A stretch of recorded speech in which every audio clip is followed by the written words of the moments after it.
বর্তমানে দেশে বিদ্যুতের চাহিদার চেয়েও উৎপাদন ক্ষমতা বেশি বলে জানিয়েছেন বিদ্যুৎ, জ্বালানি ও খনিজ সম্পদ প্রতিমন্ত্রী নসরুল হামিদ। বিকেলে সংসদ অধিবেশনে এমপি আবদুল্লাহ নাহিদ নিগারের লিখিত প্রশ্নের উত্তরে তিনি এ তথ্য জানান।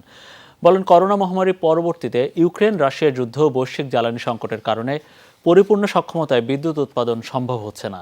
এর ফলে কিছু কিছু স্থানে নিরবচ্ছিন্ন বিদ্যুৎ সরবরাহে সাময়িক অসুবিধা হচ্ছে। এছাড়া দাবদাহের কারণেও বিদ্যুতের চাহিদা ব্যাপক বৃদ্ধি পেয়েছে। অচিরেই সবাইকে নিরবচ্ছিন্ন বিদ্যুৎ সুবিধা দেওয়া সম্ভব হবে বলে আশ্বাস দেন প্রতিমন্ত্রী।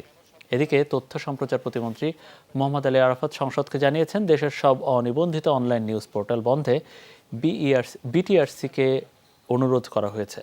অপসাংবাদিকতা চর্চা পেশাদার সাংবাদিকদের জন্য ক্ষতির কারণ হয়ে দাঁড়িয়েছে বলেও মন্তব্য করেন তথ্য প্রতিমন্ত্রী।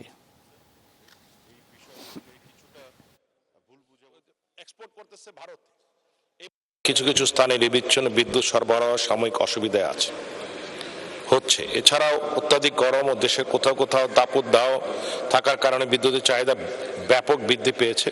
চাহিদা বৃদ্ধির পাওয়ায় উৎপাদন বৃদ্ধির উপরও জোর দেওয়া হচ্ছে। যত পোর্টাল যেগুলো অ্যাপ্লিকেশন করেছে, প্রক্রিয়াধীন আছে, তার পুরো লিস্টটা আমি বিটিআরসিকে পাঠাবো এবং এই লিস্টের বাইরে যত অনিবন্ধিত এবং এমনকি একটা অ্যাপ্লিকেশনও করে নেই যারা, তাদের সবগুলো পোর্টাল বন্ধ করে দেওয়ার জন্য আমি তাদেরকে অনুরোধ জানাবো।